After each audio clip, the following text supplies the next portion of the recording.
तो इस क्वेश्चन में मैं बताने जा रहा हूँ बांध से रिलेटेड। इंद्रपुरी बांध निम्नलिखित में से किस नदी पर स्थित है? तो इंद्रपुरी बांध जो है निम्नलिखित में से कौन सी नदी पर स्थित है?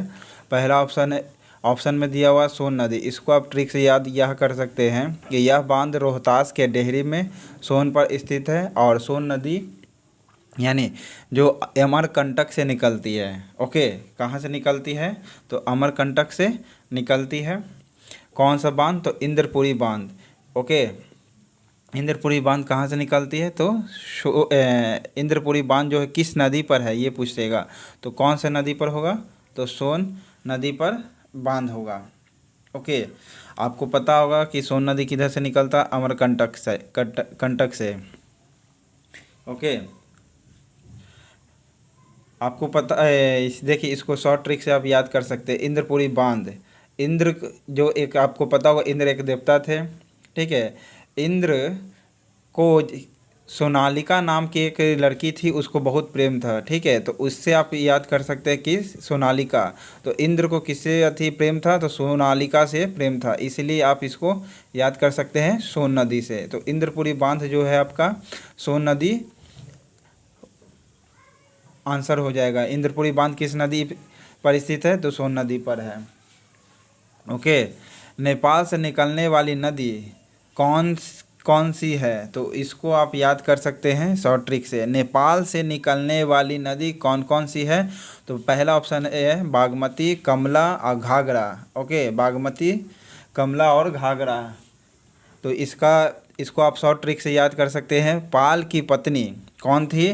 बाघ कमगा थी। पाल की पत्नी कौन थी? तो बाघ कमगा थी। इसको आप शॉर्ट ट्रिक से ये याद कर सकते हैं। बाघ से बागमती, कम से कमला और घा से घाघरा। ये तीनों ही कहाँ से निकलती है?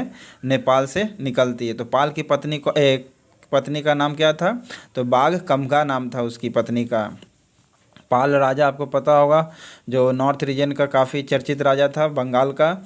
सो इसकी पत्नी का नाम शॉर्ट ट्रिक से एक मात्र इसको याद कर सकते हैं कि बाल कामघा नाम था। उसी के आधार पर आप कह सकते हैं कि नेपाल से कौन कौन सी नदी निकली है।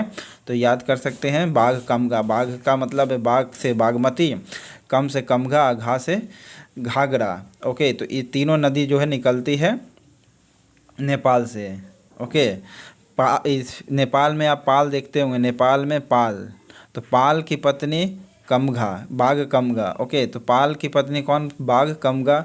और पाल जो हो गया नेपाल हो गया, और बाघ से बागमती, कम से कमघा और घा से घाघरा। तो इस प्रकार आप शॉर्ट ट्रिक से हम याद रख सकते हैं बाघ कमघा को। ठीक है, यानी नेपाल से निकलने वाली नदी है। तीसरा क्वेश्चन है, महानंदा नदी पश्चिम बंगाल में दार्जिलिंग जिले से होकर बहती है। कौन सी नदी?